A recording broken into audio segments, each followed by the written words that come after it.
Well, good morning, everybody, DCL podcast fans, and Brian, go ahead and introduce you guys, your fans as well. Yeah, welcome DCL Duo fans. We are excited to be here and excited to get to talk about Disney Wish announcements with all of our friends from the DCL podcast. Definitely, and welcome Sam, Christy, and Chris. How are you guys doing this morning? Great. Super excited. It's like Christmas morning. I've been saying it all week. It's like Christmas morning today. Yeah, Brian, you had a Chrismica or something like that? Chrismica. We are a mixed faith. We are a mixed faith household, so Chrismica. Well, I do apologize. We had a little technical difficulties. It's going to your YouTube channel now, Brian. We had a little technical difficulties, so that's why if you saw like a fake, what am I trying to find the words for it? A head fake for the first, a false start. There we go, Chris. Sports ball connotations there, but a false start of the first broadcast. But super excited today to talk about the Disney Wish and all that was revealed. So I thought we'd probably just kind of go down the way they talked about it in the presentation that they just gave. But before we start, I thought it'd be kind of cool to get everybody's take is to kind of your initial thoughts on what you saw today and your thoughts. And maybe we'll just start with you, Brian. Yeah, my thought is it landed right about where I wanted it to, which was it feels like they have really reworked the ship from bow to stern and really rethought the experiences. I am sure that this is going to land a little bit unpopular with some of the Disney fans out there who wanted to see some traditional experiences that we have on some of the other ships. I personally was excited to see the amount of differentiation they're putting into this ship to make it kind of a brand new experience. So I thought it was great. I think it's going to be a great experience. And there's still more to come. Like there's still stuff that they're sort of teasing is like, we can't tell you yet. So I was kind of waiting for and they kind of did the Steve Jobs, like just one more thing. So anyway, I thought that was a great announcement. And I'm really excited about it. All right. How about you, Christy? You know me, I love a new ship. And I love a new Disney experience. So I get a new Disney ship and I love cruising. So actually all of those things make me very excited. She is absolutely stunning. I love the color choices everywhere. I'm very excited. You will get into this with the dining. I'm not so much of a Marvel person, so I could probably do without a whole entire restaurant geared towards that. But I understand there's a world of people out there that are interested in that kind of thing. Sort of like how Chris's maybe opinion of sports. There's a whole bunch of people that might be interested, but who necessarily wants to eat at that restaurant every single cruise? And I'm sorry, Sam, I cut you off. What were your thoughts? Oh, no, I loved everything. I thought, from the dining, the kids club, the slide into the kids club. I mean, that sounds amazing. The new water coaster type experience, everything. There's just a ton to be excited about. And I, like Brian, am happy to see some new things and, not sort of repeating Animator's Palette or Royal Court and, in the dining experiences, and also some new adult dining experiences. So excited about all of it. Definitely. How about you, Chris? I think he's a little... Yeah, I feel like I wanted a... Oh no, is it me? It's okay. We can hear you, so just keep talking. Yep, maybe we lost him. We lost him. We lost Chris. Well, hopefully. He is so stunned by today's announcement.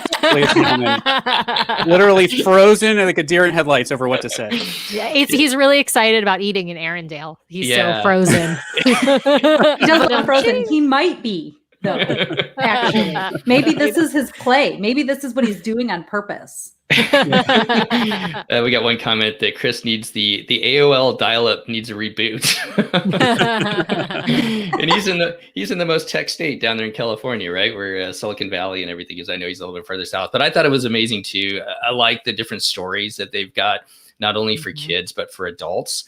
And we'll try and get Chris back as soon as we can and add him. But I like the different storylines that they've added. I can't wait to see. To your point, Brian, that there's a lot more coming. I can't wait to see a little bit more about the adult spaces. We get a tease on one of the lounges, which is going to be pretty fun. Chrissy's shaking her head, but I think it's going to be a lot No, of fun. I mean, I think it'll be fine. And all I know is when we were all watching the Steve and Chris and I were watching sort of together in our own homes, and I knew you guys would love that, and I love it for you. So, I'm excited about it too. To be well, honest. any overall things before we jump into it? I got a couple of things that they touched on in the video before we talk about the ship itself, but go ahead, Chris, Brian. You know, Hold on one second. We might want to just make sure we're referencing, because some people might be watching us live while they're at work and maybe they didn't catch all of the video. So I guess we have to decide that, do we want to talk as if you haven't seen the video or that everybody has seen the video? I say spoiler filled, but provide context, I suppose. It's a good point that people may not have had a chance to watch the video. So we'll set up our comments with a little context. How's that work? Yeah, that'd probably be good. Perfect. Go ahead, Brian. One of the framing comment I wanted to make was on this notion of that they're still holding stuff back. I don't know how you get people to pay the kind of prices that they're eventually going to expect to book this ship at the end of next month while still holding back what's on the ship. I just want to put that out But there. everybody does that. I mean, it is a thing fair. that literally every cruise line, like Celebrity, we had Fair. very few, and the Edge was revolutionary. We knew she was going to be revolutionary, but we had very few pieces of information before we booked it. Right. So, and it They will was the sell out. same. Don't get me wrong. They will sell yeah. out. It was the same concept though. You got the prices when you called in or logged in to see if you could book. So you had no idea what you were getting into, no real layout. At least we have at least more of a ship layout now. Right. Yeah. And they may give us more information over the course of the next month. I wouldn't be surprised if there's at least one more teaser before the bookings go on sale. So we're going to see probably more. I'm sure not everything, but hopefully some more little tidbits here and there. Definitely. I think they'll be working them in as much as they can just to keep us all excited and keep us thinking about it. Okay, so just a couple things to talk about before we jump into it. If you haven't seen the video, you can go to Disney Parks blog and find a link there. Also, the Disney Cruise Line website has updated their Wish site, so there's a lot of information there. They've got information on booking, which we'll talk about at the end. No pricing yet, and there won't be. Yeah, no specific dates yet. Chris, you're back. There's Chris. I'm back, and I think everything's better. Okay. Initial thoughts, and then. Oh, mine? I don't know what you heard. I'm sorry. What I was saying was I wanted a back to front redo of the whole ship. In fact, when they announced just the exterior of the ship at D23 a couple years back, I was sort of like, meh, because I wanted it to just be so different. But they did not disappoint. I feel like I was expecting it to be like 30% different, and they're going more for like 60 or 70% different. And that feels exciting to me. I know one of my biggest critique of Disney fans is that they have this nostalgia thing where when Disney changes anything, people panic. And they're like, how dare you take away my favorite fireworks show? Or how dare you update Pirates or change Snow White or do this thing? And it's like, y'all, we should be excited when they're updating things and changing things, not because they're taking away our favorite things, but because that's what Walt Disney would have done anyway. Like, they're constantly reinventing and reimagining things to match the times. And they did it while Walt was alive. They're doing it today. And that's just how I personally felt. So seeing this, I'm like, this is great. Let's keep changing stuff. And your favorite things are still there. You can still book a cruise on the Fantasy, the Dream, the Magic, or the Wonder. So. Exactly.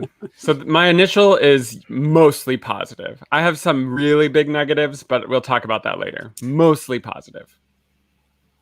Okay, so we got one comment from Andrew. I haven't watched the video, but I'm watching it after work anyway. I expected spoilers. Okay, so we'll run with a little bit of the spoilers. I wanted to touch on just a couple of things, then we'll jump into it. Bob Chapek talked first, and he talked about the Disney company making $1 million donation to Make-A-Wish. Just a great organization. Our company works with them. Had the opportunity, not to toot my own horn because it's nothing that I did, but just happened to been able to fly families down to Disney World and Disneyland. And that's just, if you're looking for a good charity to support, that's a great one. So with the name of the Wish on the ship, and I think that's a good charity for them to get behind because I know that Disney already does a lot with them. And then Josh D'Amaro got on and he talked also, he wanted to give a nod to the resilience and the optimism of the crew for the past year that have been out there sailing, keeping the ships going. So as it starts going again, I know that all of us are very appreciative, and I think that's a big reason why we go back to Disney Cruise Line is just because of those crew members. And so I thought that was a good nod to them to kind of thank them for what they've been going through. Not to mention all the cast members throughout the Disney company, but specifically since we're talking about that. Okay, let's jump into it. The Wish is going to be sailing the summer of 2022. We'll talk about the bookings first, and they started with the pool deck. But do you want to start with the pool deck, guys, or the lobby? Any thoughts? Let's follow their order. Okay, let's start with the lobby. All right, so they started off in the lobby. We got well, I can't even say her name now. Jeez, what was Cinderella? Yes. No, the cruise director. It was Ashley. Ashley. So Ashley starts off. She gets some help from Fairy Godmother and Captain Minnie, and they go through the lobby. Sam, what do you think about that? What were some of your thoughts about the lobby that they talked about? It's beautiful. I mean, we know it's like 3 different levels with the grand staircase is a multi-level, not just a 2-level. It's like a 3-level, which is, new and different. There's a stage now in the lobby atrium. What do they call it? The Grand Hall, I think is what they called it. I loved it. I think it's gorgeous. I love that it's very they keep using the word enchantment or enchanted. It's very enchanting, I would say. It's really well done, really beautiful, really tasteful. That's the thing I love about Disney Cruise Line in general is it doesn't look like they just like threw up Mickey all over the place, right? It's just very tastefully and beautifully done. And so I'm looking forward to walking into the atrium and having them announce our family. Maybe I'll have them announce the DCL duo next time. So free marketing. Right? Anybody else's thoughts on the lobby there? I'll go. The lobby for a long time has been a de facto entertainment space, and I think that they just decided to own that this time. And so by adding a stage and adding the Juliet balcony, they're going to do their like kiss goodnight thing from that Juliet balcony and the stage. No longer are they going to have to use the grand staircase as like a de facto, 27-step stage. Which I think is good because the amount of times you could actually walk up the grand staircase to get anywhere on the ship is almost never because it's always roped off for a show or something. So I think they're actually using the space smartly. And something that not a lot of people have talked about is that the curvature and like the sort of like not boxy shape that they are now making the Grand Hall has a ton to do with sightlines. Now you'll be able to see the stage in a way that's almost like tiered, and there won't be people blocking your view the way that it does on the older ships. So I think they're owning it as an entertainment venue on top of making it really beautiful. And something I really love is the wishing star on the chandelier. So I feel like that's just it. I mean, if I were a kid and I could wish on that thing, I would make so many wishes and be so excited about it. And so I love that is the namesake of the ship is being acknowledged in the chandelier in a way like that. I think is really cool. Yeah, I would also call out, they transitioned, I don't want to get into the specifics of the Kids Club, but they clearly transitioned from the Grand Hall to the Kids Club with that slide. And to your point early on, Chris, about kind of reimagining from bow to stern the ship, they have moved the Kids, it is clear they have moved the Kids Club down several decks, which I think is a great opportunity to open up some prime real estate on those middle decks. It does feel a little bit like we're shoving the kids into the basement. They don't know the difference. They're fine. That's the thing. I think exactly. Who cares? It's not like they had windows in the kids club before. That slide has got to be cool, and I want to go down as an adult, so I hope they will allow adults to go down. Yeah, can't do that during coronavirus. So we need all of this to go away so that the kids can use the slide. So they do open up the kids clubs on those like Panama Canal type cruises and for adults. Yes, for adults.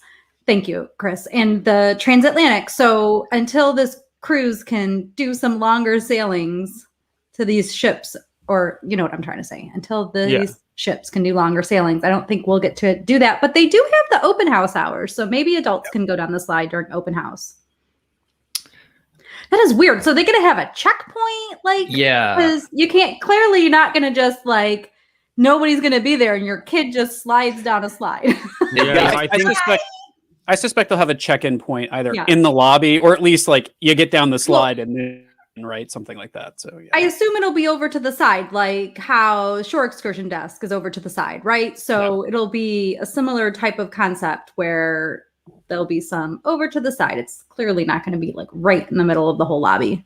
They can use like mobile technology with Magic Bands now, so they could just have a cast member holding like an iPad or something, and the kids scan against that, and that way there's not like permanent structures all around the slide obstructing people's view. And they're going to close that gate on that slide during like busier times or times when they need the area. Well, they need the green light. You can proceed. Yeah. So, and they always have the kids wash their hands when they come into the kids club. So there's got to be like a whole compartment right off to the side where the kids are washing their hands in the coolest hand washing station that ever existed. And then they shoot themselves down a slide. So in the travel agent thing, they talked about that there's actually you'll be able to check in the lobby there. So without getting too deep into the weeds, so I think the cool thing that I took away from the Magic or the lobby is some of the magic that they might be able to play with it with some of the shows. Like think about the Very Merry Time cruises and also the Halloween on the High Seas. And I just want to throw out, somebody put out that on the Disney Wish site now on Disney Cruise Line, if you scroll all the way down, you can look at the different decks. So they've put that out as well. Oh, cool. With, I think that it looks like I'm just kind of playing with it. You guys are talking. It's just all they're putting up on it so far is just what they've talked about. So some of the secret things are still to come. So let's just go with the kids clubs. Then you jump in that slide. You head down to the kids clubs. Brian, do you think your son's going to be excited to be down there and some of the things that they came up with? I think he will be. I think our son will be excited as long as he can play video games in the kids club, to be perfectly honest. But I think that slide is going to be cool. I think with the hand washing stations, I wonder if they could just throw some misters in the slide and just have everyone sanitize as they go down.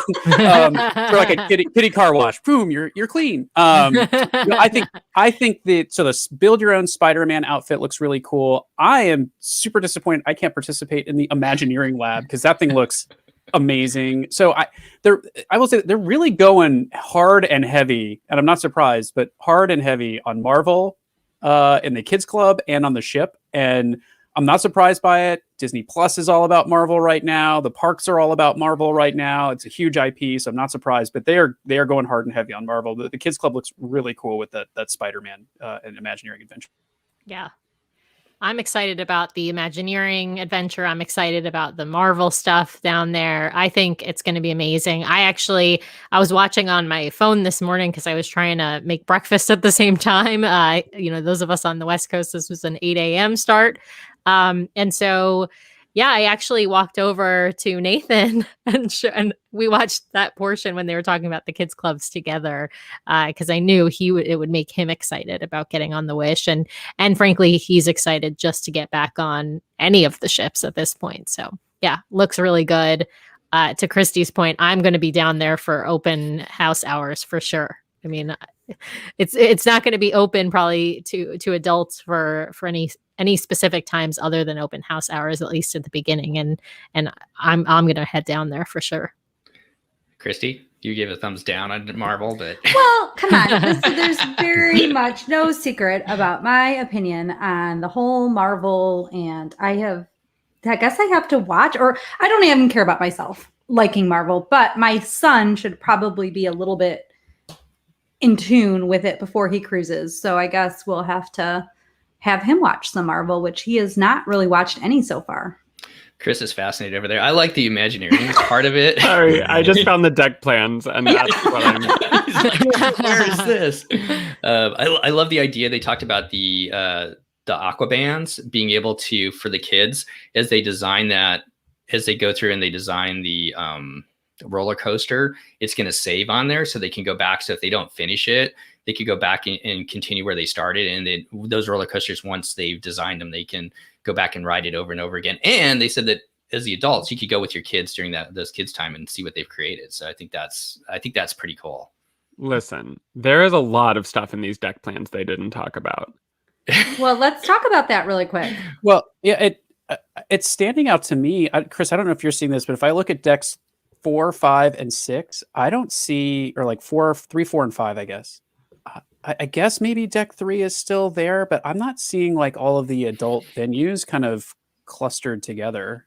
Yeah, there's a lot of like more Magic coming, but for example, they did not say that the Buena Vista Theater was going to be on this ship. And when you look at deck 4, there are now 2 theaters. One is called the Neverland Cinema, and one is called the Wonderland Cinema. They never mentioned that in the presentation, and that means that they, in theory, could show now 2 different films all throughout the day in smaller theaters. And the reason why I love that is because the Buena Vista Theater never was full. Like that thing was only full for premieres at sea. And even for premieres at sea, they like to put that in the Walt Disney Theater. So it's like those 2 smaller theaters now can show a lot more fun movies and a lot more options. So that's something that they didn't mention that's down here. Also, you Luna. guys can have your Marvel theater that plays all your Marvel movies, and I can have my happy little, other movies. Yeah. And Luna's down. That's like a theater district now. It's like the Walt Disney Theater, the movie theaters, and then Luna, which they build as kind of a venue that will change kind of throughout Luna's the day. like the new D Lounge.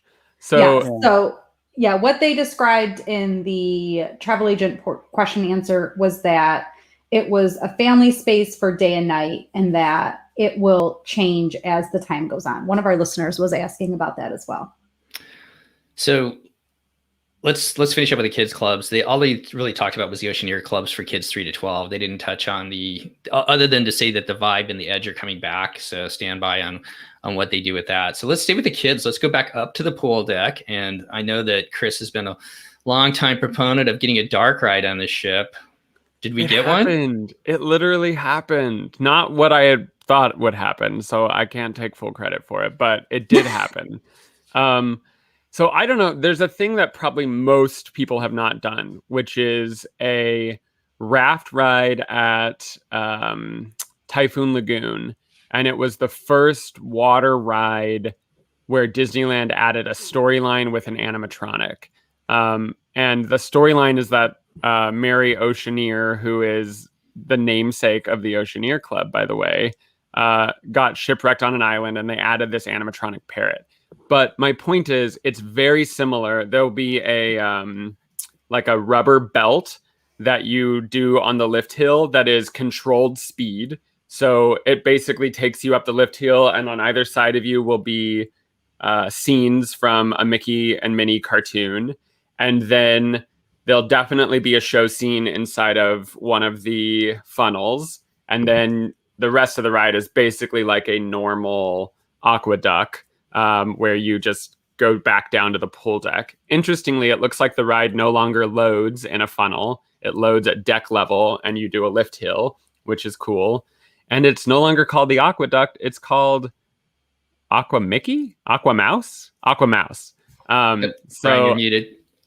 So yeah, I'm super excited. It's a dark ride. It's a water ride. It's not exactly what I wanted, but it's something that none of the other ships will have. And it's certainly a departure from the aqueduct. It's going to be 760 feet. It's over a 2-minute experience, and there is a minimum height requirement of 42 inches. Darn. Brian, Sam, any thoughts on it?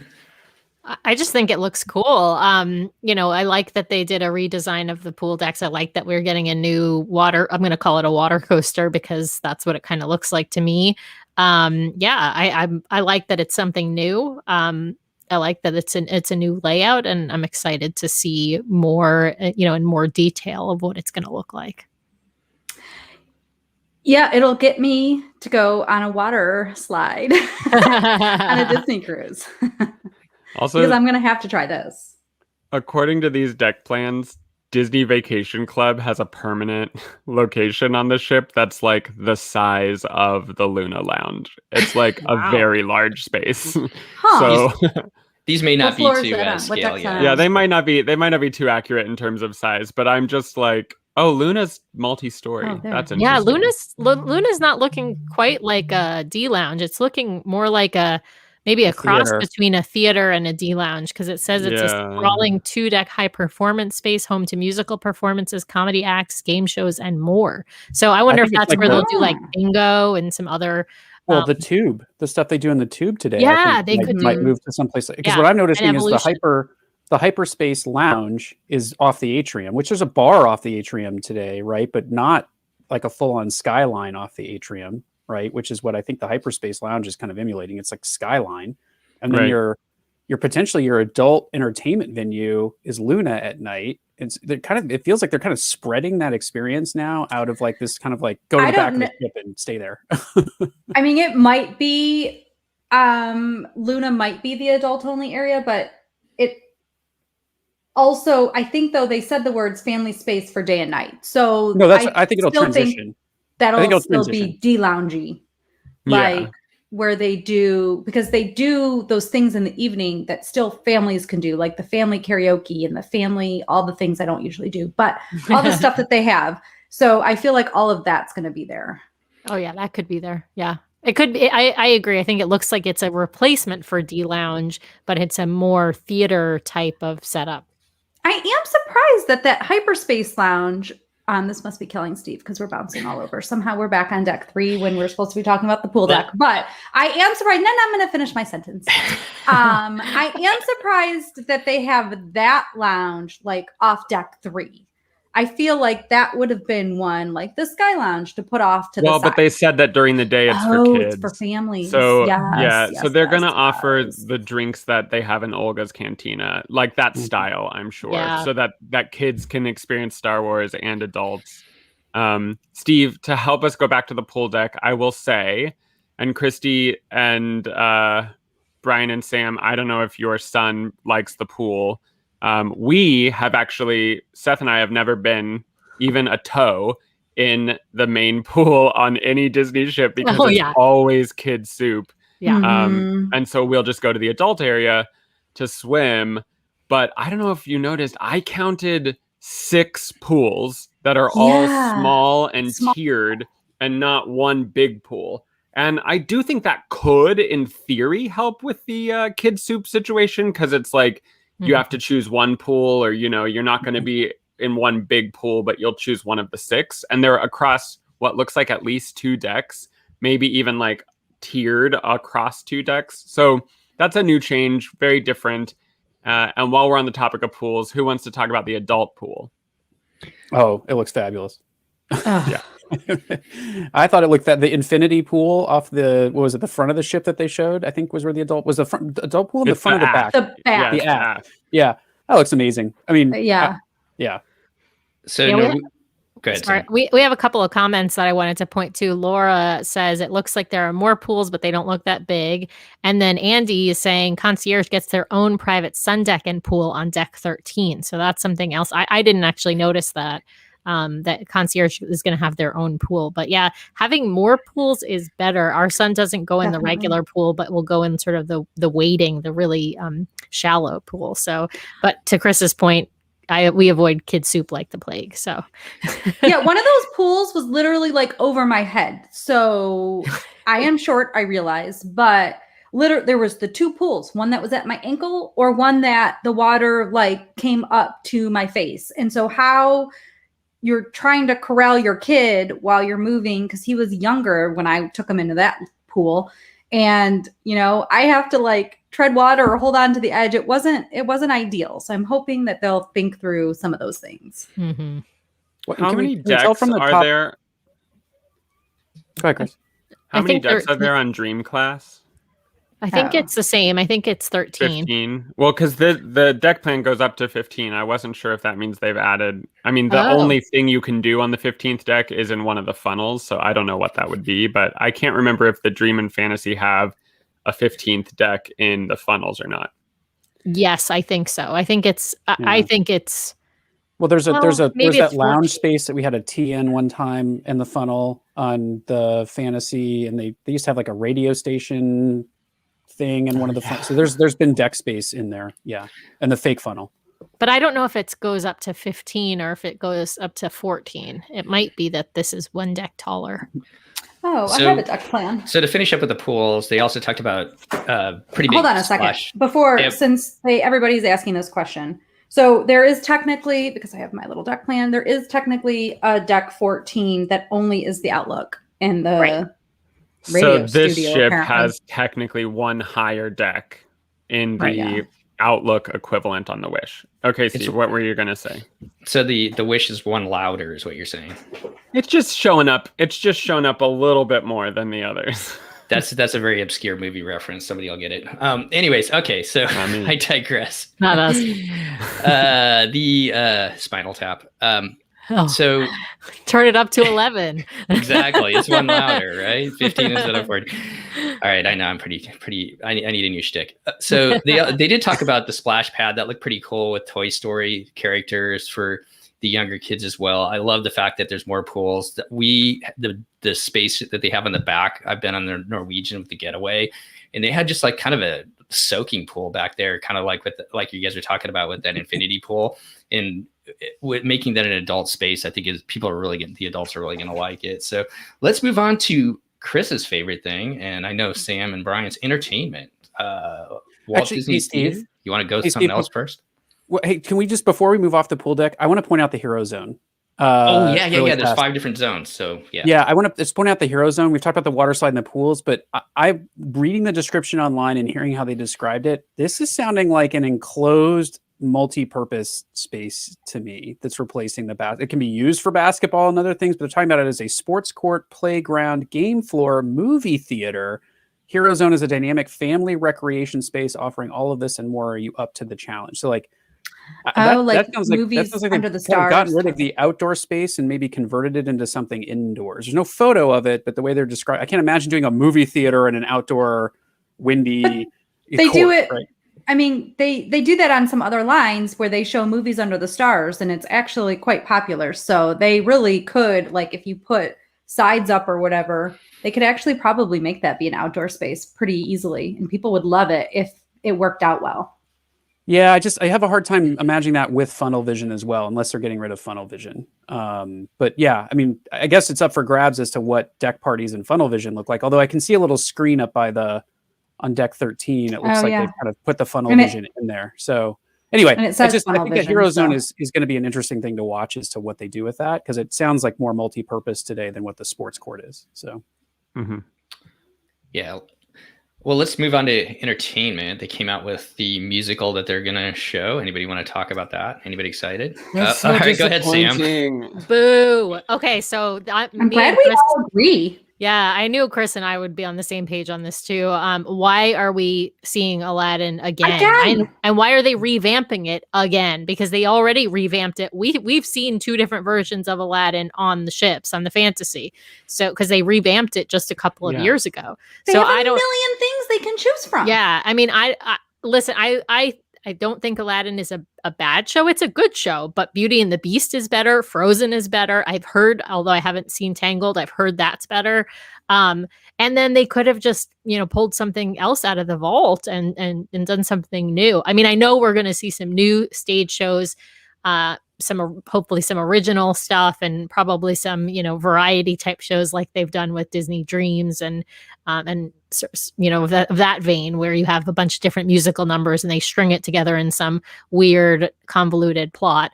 But which I will be honest, those are not my favorites. I like it when they do Beauty and the Beast or Frozen or something like that. Right. But anyway, I've heard, like, for example, another one that's great that I've heard about and never seen, Twice Charmed. Why not bring that back, right? Like, there's other stuff they could bring back if they didn't want to do something original that they haven't done in a few years. But why are we seeing Aladdin? Aladdin's still already on the Fantasy. Come on. Here's my theory.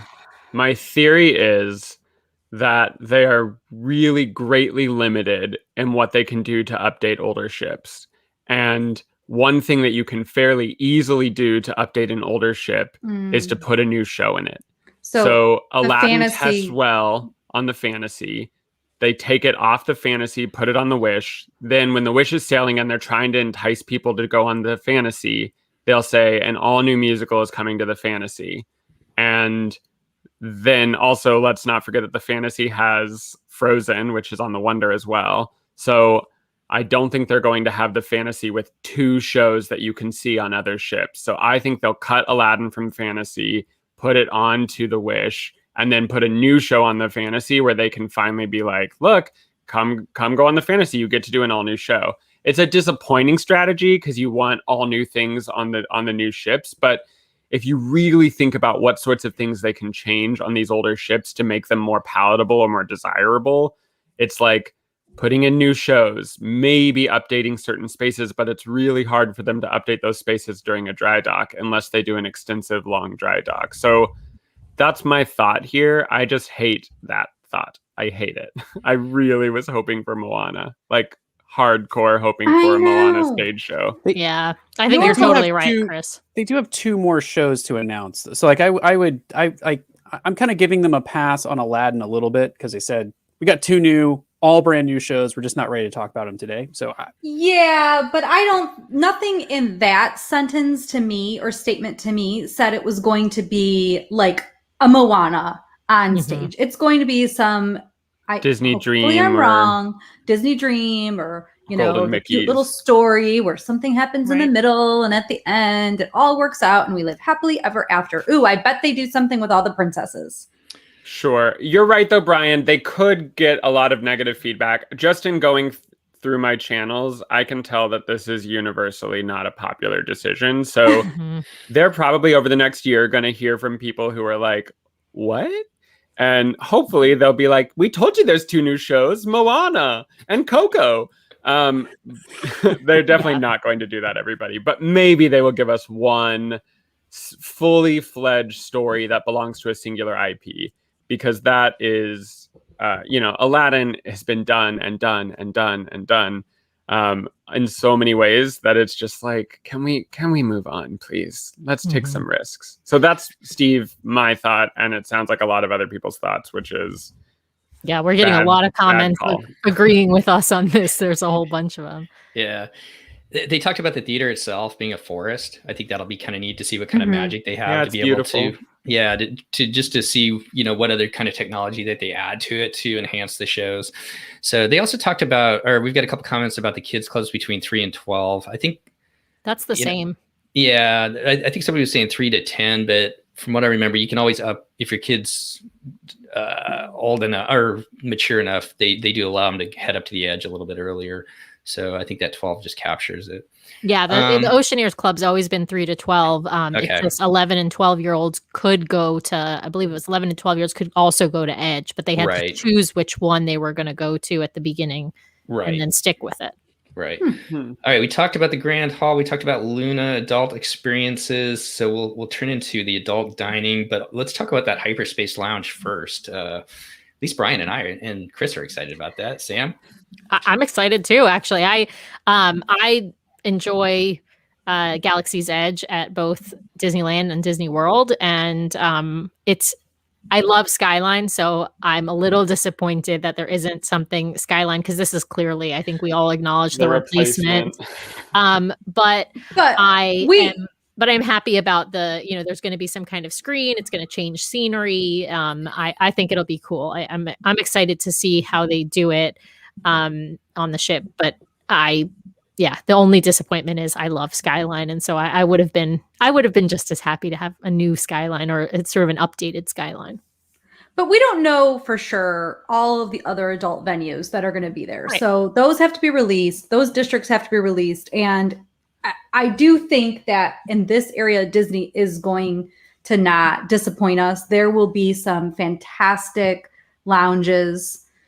I'm going to need my champagne bar to be there. And then there's the space that it has a name, but I don't even know what it is, that we walk through, that they have things like trivia sometimes in and stuff like that. So there's like the carousel bar and yes. Oh, the central.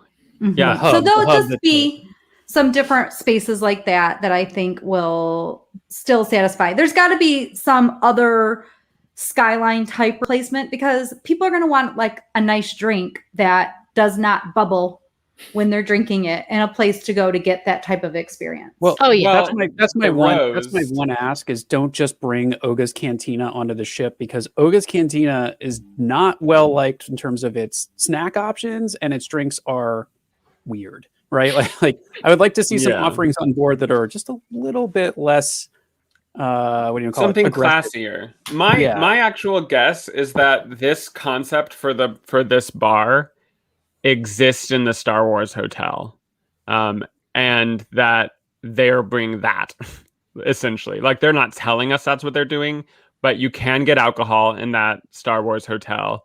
And the storyline behind the Star Wars hotel is that you're basically on a super luxury yacht in space.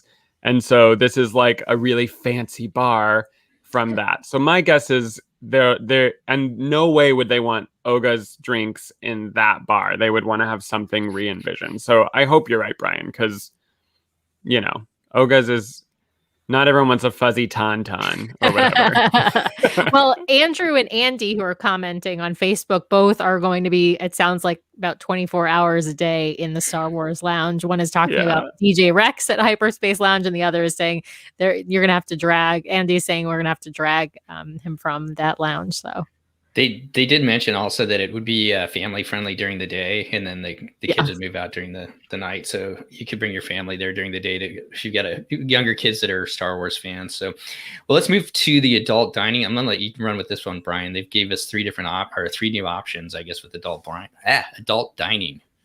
Well, I heard two. I'm not sure. So maybe if I miss one of them, let me know. But I mean, I guess I meant the lounge plus the two dining spaces. Oh, sure. Yeah. So they talked to us about the Hyperspace Lounge, and they talked to us about the Beauty and the Beast bar that I assume is going to be kind of what the Rose, kind of what Meridian but is not today. Between the two restaurants anymore. Right. But then we're going to have, and I wanted to look at the deck plans because the photos made those spaces look kind of small. But we're going to have Enchanté and Palo, but Palo is now going to be a steakhouse, which I think is great. That fits. I mean, there's Italian steakhouses, so I think that's an interesting concept to head toward. Again, I love differentiation, so I'd love to be able to get on the ship and have a different kind of meal on the Fantasy or the Dream or the Magic or the Wonder, since it's on all four. I also love to see them add a new adult dining option in Enchanté, which is going to be Lumiere themed, as far as I can tell. I didn't get much into the menus, or I don't think. Maybe Christy, you heard something in the after questions and answers, but I don't know what the dining theme is going to be for Enchanté. Given that it's Enchanté, I'm assuming French food. I think it's French food, like Lumiere. Yeah. And so I think it's going to be French leaning. The spaces from the renderings look gorgeous. It's a 3 Michelin starred chef in charge of the restaurant, just as it is on the Fantasy. So I think these are going to be amazing experiences. I will agree with Facebook comments I've seen. Please don't take away the Palo brunch. Like that is one thing I want to see on all the ships. I don't mind if they have some new offerings and some different food and things like that, but I think that brunch experience is awesome. I suspect these announcements are also tying back into some of the pricing adjustments that they have made and the menu adjustments that they've made this past week. So in terms of offerings, but anyway, Enchanté looks amazing. I can't wait to eat there. Can't wait to try out a new offering from Palo. They both look just fantastic. Yeah, I love that they're also Beauty and the Beast themed. I think that's fun. That the Rose, bar is going to be obviously Beauty and the Beast themed, and then you're going to move into Palo, which is going to have Cogsworth, they said, and then you're going to move into Enchanté, which is going to have Lumiere. So it's a really nice tie-in for all three of those spaces, as opposed to the way it is now, where you've got Meridian in the center that's just sort of classic old world sailing themed, and then you've got Palo and Remy, separated and with two different themes. So I like that the tie-in they're making there. It does look smaller, though. I will say it does look smaller, at least from the renderings we saw. Well, so to that point, I think Disney is actually solving a problem from the Dream and the Fantasy, which is Palo and Remy are not equally popular, but they are equally sized. And so that's true. You cannot make as much money off of Remy if it's not full. And likewise, you could make more off of Palo if it is full, but there's no more space. So if you look at the floor plans or the deck plans, Palo it goes from the side of the ship and wraps around to the back, and Enchanté is just one side of the ship. So there is not the same size, and then there's a gray space between them, which I can guarantee you is a shared kitchen, which means just like on the Dream and Fantasy, there is no open kitchen in Palo, which disappoints me. I love the open kitchen on the Magic and Wonder, but I also have food allergies, and for some reason that makes me feel more comfortable. So that's like maybe just a me thing. But yeah, Enchante, I envision it being just a smaller Remy, basically, and Paolo being a larger Paolo. That makes sense. Well, let's move on. We're gonna leave the dining, the rotational dining to last. Oh, okay. And we'll move into the staterooms. I was pretty excited about the staterooms, the updating that they had, and just the pictures. If you haven't seen them yet, go take a look at it. I think they're going to be pretty amazing spaces. Who wants to start off with the staterooms? Christy, you want to start? I will start. Okay. They are lovely. I love them. I love the color scheme. They lightened it up, and even they showed some of like the concierge renderings, and even those are lightened up because you can have something be nice and not have that rich dark wood that for some reason means fancy. So there are 1,254 staterooms. 900 of them are connecting. There are new concierge staterooms and 4 royal suites, and 2 of them are 2-story. So, and the bathroom in that cabin looked amazing. There are 7 concierge staterooms above the bridge. Those have got to have like quite the view. I just can't wait to see more about that. But then just the standard staterooms, there's a lot more balcony cabins, veranda cabins that they mentioned. And it just, I love that if you have the pull down bunk, so Brian and Sam, you have just one kid, I have just one kid, but we've got to put our kid in that bunk because they need the twinkly lights that are on the ceiling. So like, I need the twinkly lights on the ceiling. So maybe we just have to lower that bunk so we can have twinkly lights. I mean, I feel like the big art piece that they put behind the bed is just whimsical as well. Not whimsical, but like fits the theme of the ship. I just love it. Oh, and as Chris texted during the viewing, no more shower curtains. This is the biggest thing. The shower curtains. I love a good shower door. It's easier to clean. It's more sanitary. It's not touching your skin while you're wet. I love it. And it looks like there's still a tub so we can bathe our children. Yeah. And I liked that they made it look like less claustrophobic because those split bathrooms, for me, I was like attacked by walls. The sink area felt so small. I love that they made the sink larger. They seem to have made some great changes. And they also talked about how there's just like the designer, the head of that department came on to during the question and answer after. She talked about how they just really wanted to think about the families and make more storage so that there's more storage than even the fantasy, which has the fantasy and the dream have plenty of storage, at least the way I always look at it. I always find places, and they have done that here as well. So I think the rooms look fabulous. Have they said anything about stateroom size? I'm looking at some of the pictures online. I agree. They look fabulous, but there's a couple of photos that make the veranda staterooms look a little narrower. That literally could be, honestly. They could do that to try to fit in a couple extra rooms on each side of the ship. I think I will be the first to admit that I was wrong about what I predicted for the staterooms. I predicted that they would do just iterative changes and keep the style that they kept on all the older ships, because when they introduced the dream and the fantasy, the big marketing point was it's the same rooms that you and your family are used to, just with smarter and more like comfortable choices. And so when you see these rooms, they look modern.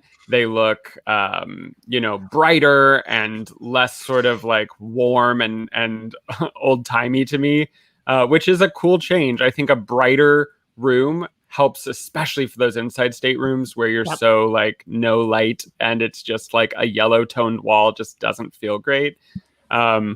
I think I'm so pleased with these changes because I had just written it off as like they're just going to be the same rooms we're all used to, and they're not. I wonder.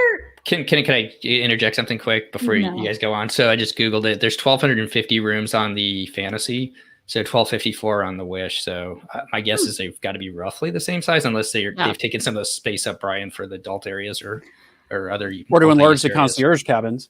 Well, but there's also 4 more cabins, and that's a bigger ship. So they are able to handle that. But so I was analyzing one of the pictures, those stateroom pictures that is on the website. And the couch seems really narrow. And remember, this couch has to turn into a bed. So my guess is that the picture, the way that they've done it to frame it all in the screen, is just making it not really show the true life size of things. Again, we could be wrong, but I want that's what I noticed. I didn't see like the little table in between the couch and the whatever the vanity area was, and I was like, is that because it's too narrow to put one in, right?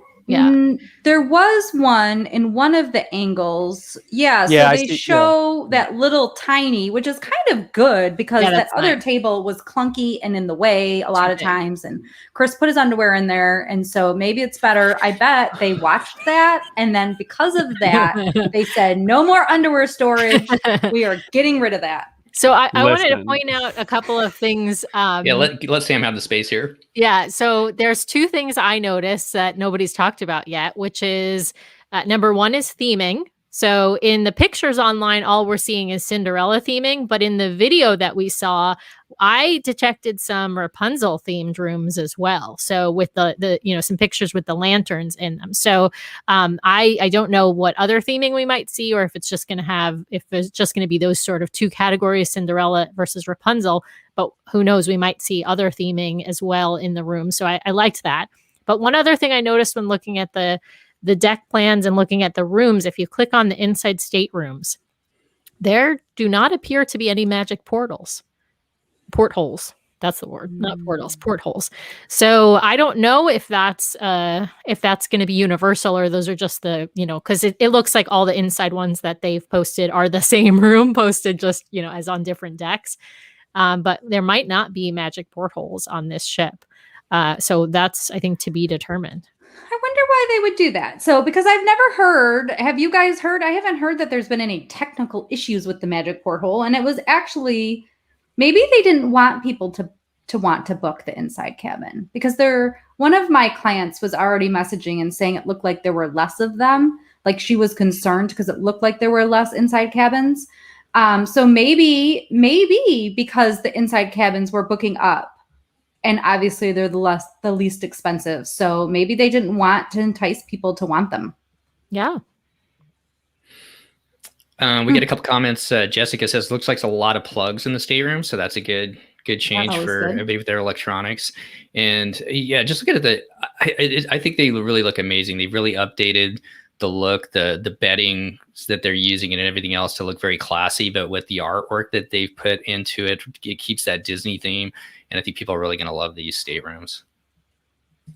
And who would not want that 2-story with the spiral staircase and those windows? Oh my gosh, was that like a tub looking out the window too? Ridiculous. Oh my God. I can't imagine how expensive those rooms are going to be. We're going to have to have a joint episode with Chris from the Concierge Lounge, right? Yeah, that's a good idea, actually. Unless Chris from the Concierge has finally been priced out, because I mean, those look like the literally nicest rooms I've ever seen. Like that spiral staircase. Oh my God. Also, you're showering, but the one wall of your shower is the ocean. What? Yeah, ridiculous. So amazing. Yeah, I'm sure it's fine. One of our listeners put on one of the comments, Christy, you need to stay in one of those rooms, and I said, sure, get me some more bookings. If I have enough money, I am happy, because I am fully able to put practically all of my travel agent income right into travel. So I'm more than happy to take one for the team and stay in that cabin. I just have to have the money to pay for it. Yeah. I like Chad's comment about Christy, that you're talking about the poly storage. You noticed that comment. Any final thoughts about these staterooms, guys, before we turn into the controversy that is rotational dining, or maybe not so controversial? No? I don't think it's controversial. I mean, all right, Brian, you and Sam are foodies. So what are your thoughts about the restaurants? So look, I'm excited again. Like, I love that they're differentiating. I know it's going to land really poorly with people that there's not a restaurant on board called Animator's Palette, but there is an experience on board. I suspect that it's the Marvel one that will be like, that's the substitute for Animator's Palette. Then you've got the Frozen dining that looks like it's going to be the Tiana's Place or Rapunzel's. And then you've got 1923 that is going to be what Royal Court is, or the equivalent on board the other ships are. So what impresses me is, one, completely new restaurants. Again, love that.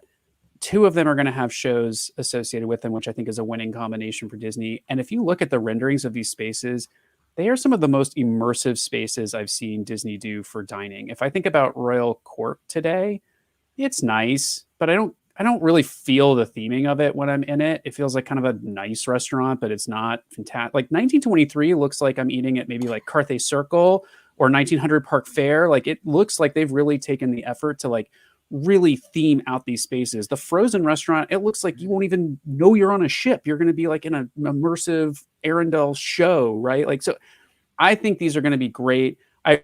During the announce that they had to call out like, what's the food going to be like from Norway? Yeah. So that was good to hear them kind of start to quell some concerns about, is this going to get into some weird stuff? But I personally can't wait to see it. I love that it's 3 new restaurants. I love that. So. Yeah, I hope they don't go too far. Not to yuck anyone's yum, but I hope they don't go too far with the Nordic theming on the food. I don't think they will. I'm not a fan of the food at, what is that restaurant in Norway in the Epcot Pavilion? Akershus, yeah, with the princesses. I like the princess experience, but I'm actually not a fan of the food there. So I'm kind of hoping that they maybe just have a couple of like Nordic dishes on the menu and everything else is just your standard American or European fare. So that's what I'm hoping for. But yeah, I liked the new variety of theming. I like an interactive dining experience, which I think, to Brian's point, I think we're going to see in Marvel and in the Frozen or Arendelle themed restaurants. And so, and I like a little bit of old world Hollywood theming. So I think that's a fun replacement for sort of the princess theming that we get in Royal Court and Royal Palace.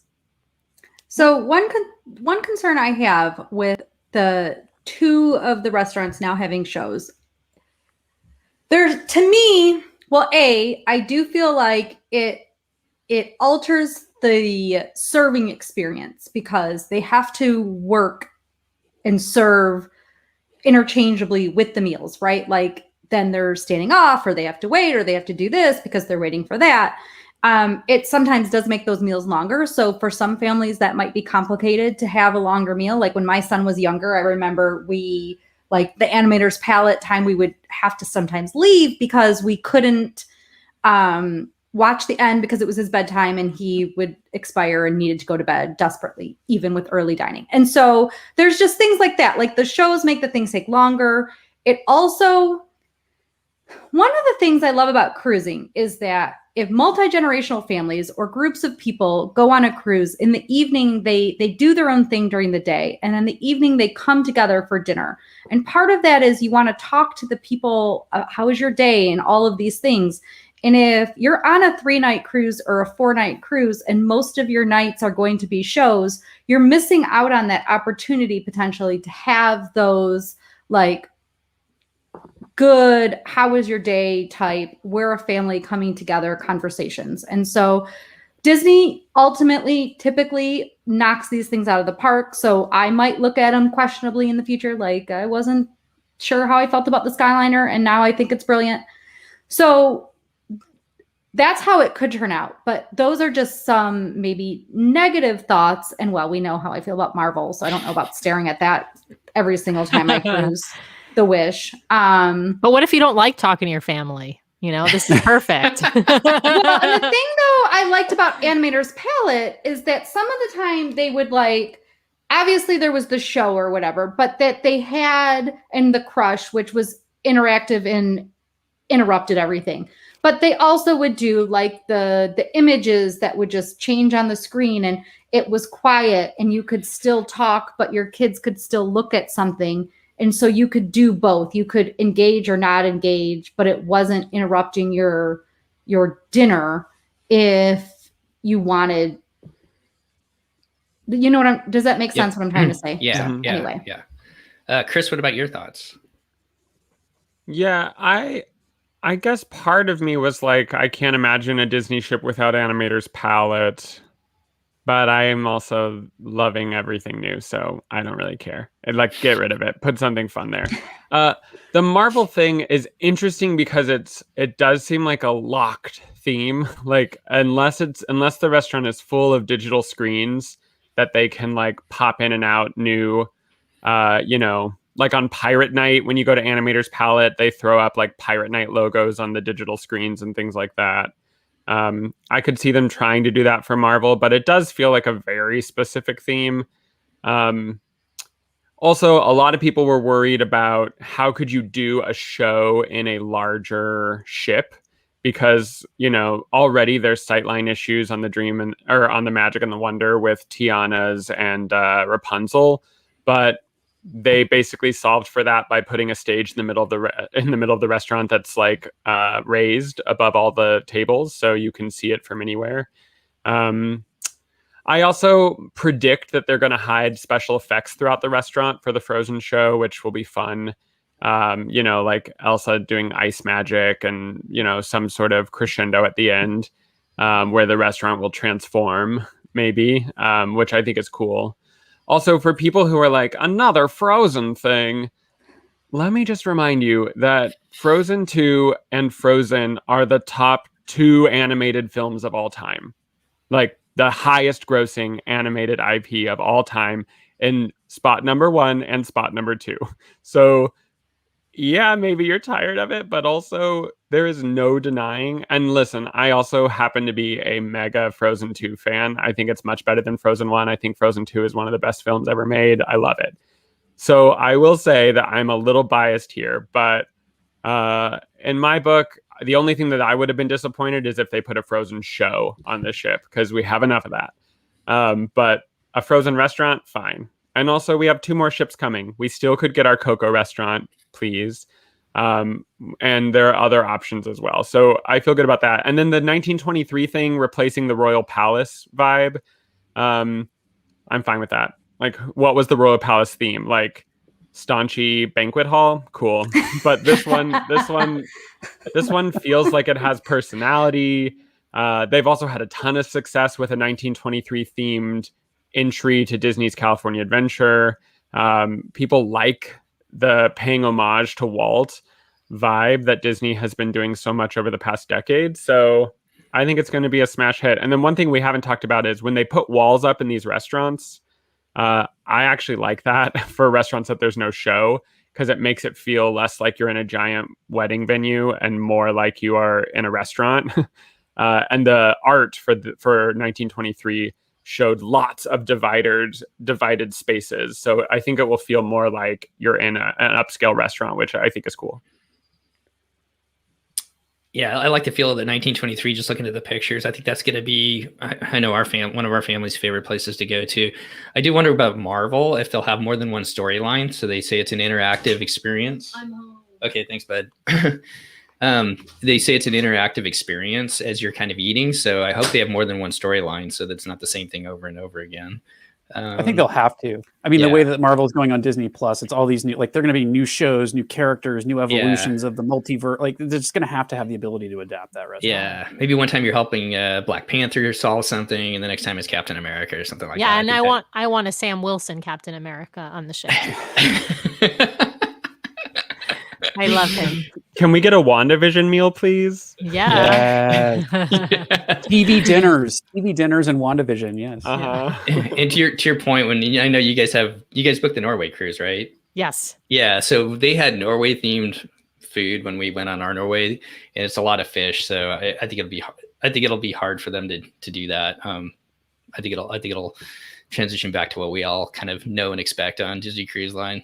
That's my thoughts, I guess, on it. I'm excited. Some different restaurants. So how are you guys doing on time, everybody? We got to talk about booking. I can keep going. Well, we got to talk about booking, right? Yeah. I guess so that's kind of the main gist of what they talked about in the presentation. And then Christy, you got to listen in on the travel agent stuff. They added a few more insights there. I think we've talked about some of them. The fact that there's 2 movie theaters. Anything else that we missed, Christy? Mostly we just filled it in, like how long the Aqua Mouse was, and Yeah. Things like that. So yeah, I think Also, we filled in. we slightly mentioned this, but all the dining options are basically being moved to deck 3 or above. There's nothing now in the lower deck for Which is, food. thank God. Yeah. That was insane. Totally fine with that. But the 1923 is the restaurant off the lobby, or Royal Hall Palace, whatever we're calling Grand the Hall. the Grand Grand Hall. So yeah, 1923 is there, and then the 2 decks above it also have restaurants. So just saying, like, that's nice because now you get to look out windows on deck 4 and deck 5 instead of deck 2 where you're like trapped in a room and maybe a little claustrophobic. So I think they're being really smart about this. Kids don't notice that they're on deck 2 or deck 5. Adults do. Right, So, exactly. So it's helpful to make these changes. And having one set of elevators that takes you down to dinner when there are so many people that are mobility challenged that have to get down there. And then also the people whose staterooms were down there. That was a bit of a movement problem, if you ask me, about the fantasy and the dream. They did mention that they will have fireworks at sea on the Wish. Yes. Those will continue, and that there will be a gourmet cafe in the adult area in the back of the after the ship. So some different food options there, I guess, for back there. And the children's splash pad. Did we talk about that? Yeah, the Toy Story. Yeah. Okay. I must have gotten distracted at that moment. I apologize. I just wanted to make sure because that was huge. So that looked really good. And they have like another child slide so that the children can run up and down the slide 75 times. Like the Mickey slide on the Fantasy and the Dream. Yeah, and it's yellow still. Oh, perfect. Our son is obsessed with that slide. Yes. So that was there. So that's exciting. Christy, I know we're going to move into booking, but did they highlight the fact that there's a gap in the schedule? They did not. For the travel agents? They did not. They did so not there is discuss a gap. that. There's a gap. I'm assuming that that's going to be the industry cruise then. So that they are going to do the true inaugural is going to be the inaugural. And then they're going to do the industry cruise where they bring on the marketing people or the New York Times who always writes articles with crabby titles, yet somehow they get invited to stuff. And then, the people like that, the people they invite, and then go back to the regular scheduled programming of 3 and 4 night cruises. So let's turn to the booking then and kind of walk through that for everybody. One last question. What is the cabanas concept for the ship? They didn't discuss cabanas at all. Yeah, we don't know. They didn't. Go ahead, Christy. And that concept may be frankly in flux given the current situation. Well, I think buffet dining is going to return on cruise ships, right? So it's too cost effective for all the cruise lines. So in the beginning, they're going to have to serve people. And I don't even know if that's still going to be occurring next June. But when cruising restarts, people are being served. Like right now, cruising is occurring over in Asia and Europe, and people are just being served. So maybe that's not a bad thing because we've all walked by the person in the buffet line who's fully licking their fingers while they're scooping the handles of food all the way down. So, all right. But June 9th, 2022 is the inaugural 5-night Castaway Cay in Nassau. They didn't mention that it was a double dip, but aren't we all thinking they missed an opportunity there for a 5-night? But maybe, I guess they wanted to leave people on the ship. So that makes sense. So you have more time on the ship. It was funny. They were like talking about the ports and being so excited about Nassau. We're like, who's that excited about Nassau? We get that we have to go somewhere, but let's be honest. I feel like for the maiden, a lot of people are just going to stay on board the whole time. They might not even get off in Castaway. Season, right? Yeah. I think the whole maiden season, nobody's getting off in Nassau, at least. Yeah. Not these regular cruisers. So, the rest of the sailings are all 3 and 4 night, and that is what they did when they brought out the Dream Class. So that's customary for them because obviously they can have those little bit of higher prices for the cabins, and people don't notice. Because, it's a 3 and 4 night. So it's better than what they can do. Plus they can get more people on than the 7-night. So the thing that's so painful is the category or how they opened up booking. So booking opens for the general public May 27th. And then they broke up. So typically that Monday, so the 27th is a Thursday, that Monday they would have opened to platinum, and then they would have gone to gold, then they would have gone to silver, and then the general public. Well, this time they have made the platinum level 4 levels. And people who've been on 25 cruises and above are the first level, and they're booking the previous Monday the 17th. And then we have 20 and below platinum books on May 18th. What they should have divided up, frankly, is the Silver Castaway Club, because any travel agent or anybody who's tried to book somebody on a Silver Castaway Club level, it's like chaos. The website never works. There's all those problems that I think that's way worse than any problems I've ever had on the platinum booking. So yeah, but I think they're predicting that the whole summer will sell out with just platinum. So they don't even need to worry about the silvers. That could be. And then there was some fine print that I believe we talked about briefly, and then Anthony sent some more notes on that. The inaugural sailing is going to be non-refundable. Deposits are due of 20% the day, so no 3-day holds on your inaugural sailing deposits, and they are non-refundable, non-transferable the day you book them. So you are committing, which is good, right? Like, this is how Disney is going to stop this 3-day hold that brings everybody's price up, and then those people don't book, or the refundable deposits. So you book, right? Because you have to book while you think about whether you're going to cruise. In this case, it's not going to work. You have to pay by the end of that day. So yes, you could, in theory, still hold your spot for a couple of hours, but you still have to book that day. So I think those are interesting facts, but everybody's got to start thinking about what they want to do and getting their list into their travel agent. Obviously, the thing to think about is hurricane season's officially this entire time that the Wish is sailing. But as we get into August and September, it does become a little bit more of an actual issue versus earlier in the season. So that's something to consider as well. But as you get into the later season, in theory, the price will drop slightly. Yeah. Have they said, I didn't read this, the fine print, given the amount of future cruise credits floating around out there, have they said whether you can use a future cruise credit to book the Wish? They didn't. And or is it past the expiration date? Oh, no, because it goes until September now. Mm-hmm. So people can move it up through September now of 2022. Anthony, are you still on? Have you read that fine print about future cruise credits? Has anybody seen that yet? And interesting. So during this travel agent thing, they were like, you can send in questions. And another travel agent and I were actually messaging going, we don't see anywhere you could send any question whatsoever on the screen. So maybe they opened up some questions to people ahead of time, or certain people got to have questions, but I definitely didn't. And my other friend didn't get any questions either. But it is interesting that none of that was addressed during that time. Yeah. But Disney will send something. Willie's saying in here, he said, we believe the fine print said you could not use a future cruise credit on the Wish. It wouldn't make sense. Why would they ever? They're going to have zero issues, at least initially, selling this cruise out. Why would they ever offer such a benefit or a bonus to somebody? I can't imagine. Yeah.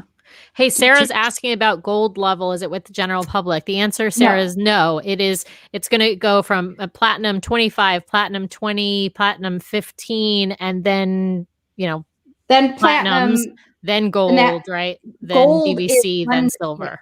Gold is Monday the 24th. So we skip a few days. So the last platinum category is May 20th, which is a Thursday. And then we skip a couple of days. And then we start again with gold on Monday. And then Disney Vacation Club and ABD, past ABD insiders, is on Tuesday.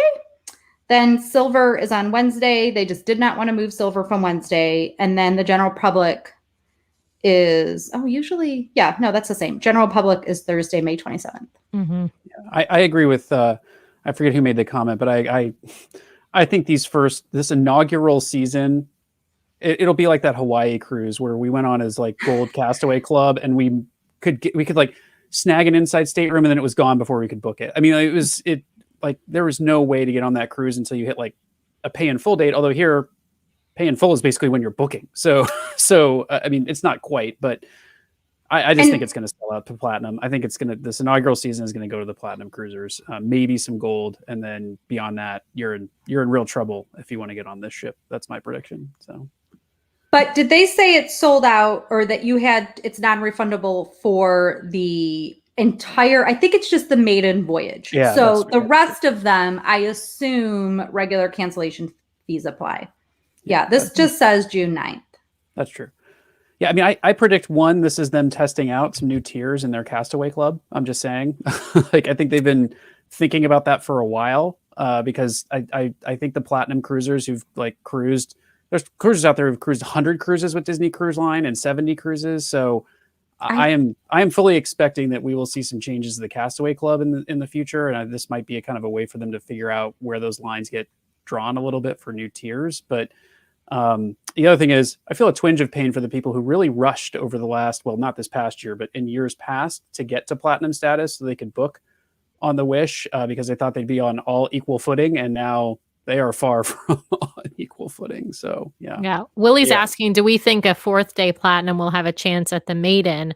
Willie, I'm going to say my prediction is probably no, not for the initial maiden, but for It the depends on the price. Yeah, well, that's true. It depends on the price, to Christy's point. Well, and some percentage of those rooms are taken up with like I don't know the percentages, but they're taken up with dignitaries and VIPs and stuff. Yeah. Like that. I don't know though. That's why I think the 3 days occurring after. I don't know how many of that first maiden they're going to hold back, that they would allow, especially over a 5-night, that they would allow non-rev cabins to go forward when they could sell. I'm sure they have some people at least on that first, but Willie, I think higher up than Willie, I think you'll be able to book something in the inaugural season, but I don't think you're going to get to book that maiden, and frankly, most of us are not. Yeah, there's just no way to know. Yeah.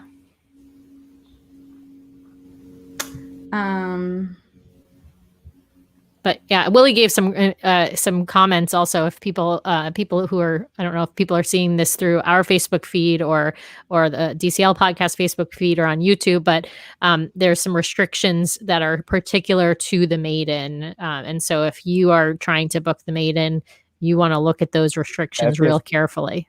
If you're thinking about leveraging the loophole of a friend who's a platinum books for you and then you swap out right before the cruise, that's not happening because they have to stay on the reservation the entire time. So they're being very restrictive on this booking the maiden voyage, which is not surprising. It's a once in a lifetime kind of opportunity. So yeah, they should be.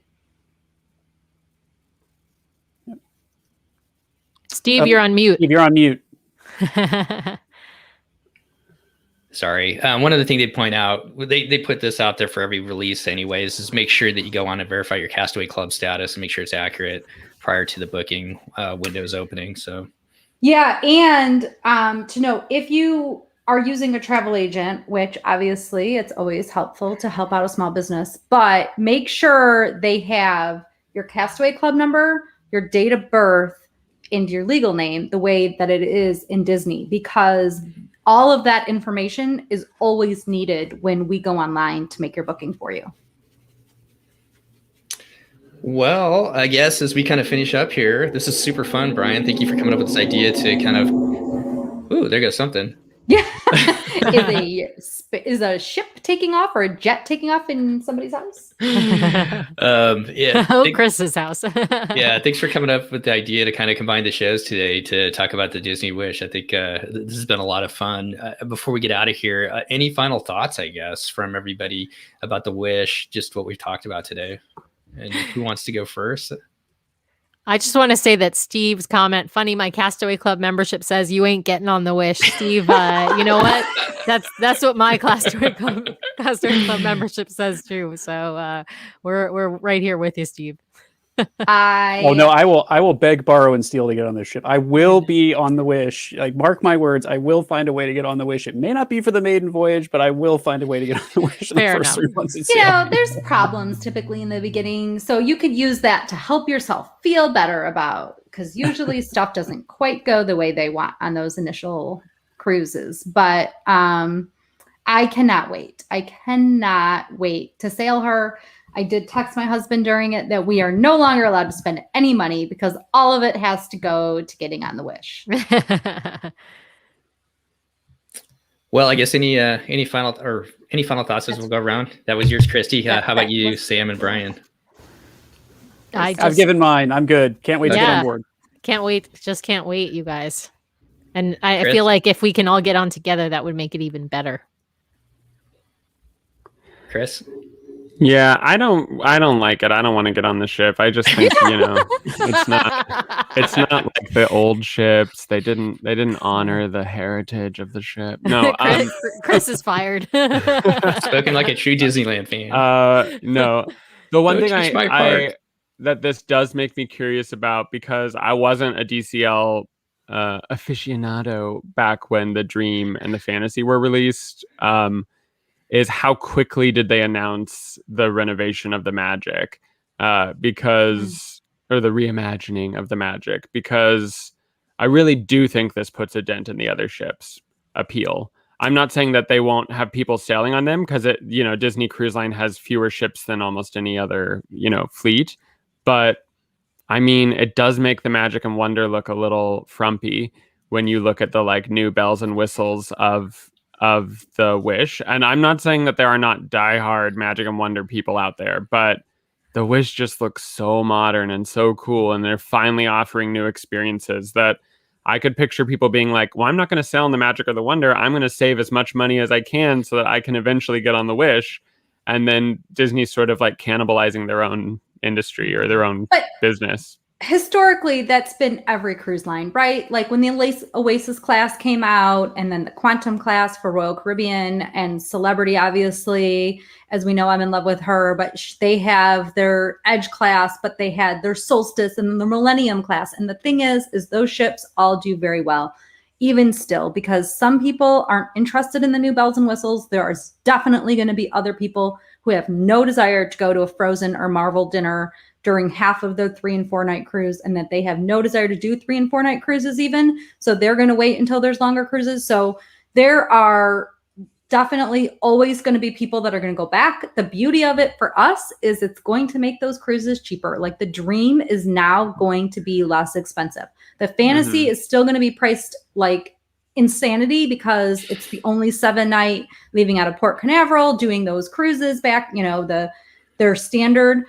And so for a while, at least until the next 2 of the class of ships get built, I think there's still going to be a space for those. And for the people that still love the other ships, they're just going to save money. Yeah. I mean, that's a good way to look at it. I just also hope they bring new experiences to those ships. Don't forget about them, because, but it's exciting when they do. It's exciting when they do updates to those ships. And I feel like now's as good a time as any when you haven't been able to sail for a year. Right? I wish that they would bring all the ships back that were secretly renovated during this time, and we just had no idea. But I guarantee you that did not happen. So we'll see. Well, they all have been in dry dock, and the Wonder is back in some sort of maintenance in Mexico, right? Isn't it? Somebody asked about it in Progresso. So no one's been set foot on these things in a year and a half, so Lord only knows what's happened. And their crew are always the most tight-lipped that ever were. But if a Marvel restaurant shows up in every other ship, I am revolting and just sticking with Celebrity. Well, more room for us, Christy. More room for us.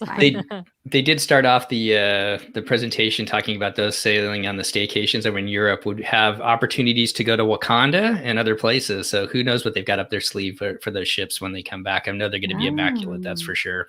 So it'll be interesting to find out. Well, I guess as we close out with that, once again, Brian, Sam, thank you so much for putting this together with us. It was a pleasure to get to talk to you. We love your podcast, huge fans of yours and whatnot. And likewise. Thanks to everybody. We love having a chance to talk to you guys. So thank you for having us on. Definitely. And thanks to everybody who came and took a list, everybody who was listening today. Sorry we didn't get to everybody's comments and questions. I tried to hit up, I think, on most of them. And I guess we will get out there, check out the DCL Disney Cruise Line website. All the information is there. If you want to watch this video one more time, you can go to the Disney Parks blog and find out the information there. It's also on their YouTube channel. And I'm sure, Brian, you'll have it up with links, and everybody else will probably have links to it too, so you'll be able to find it. But super excited to see this ship finally being revealed, and so much more to come. So I guess as we get out of here today, thank you so much, everyone. Thanks, Brian, Sam, Christy, Chris, and we'll see you next time. See ya. Bye.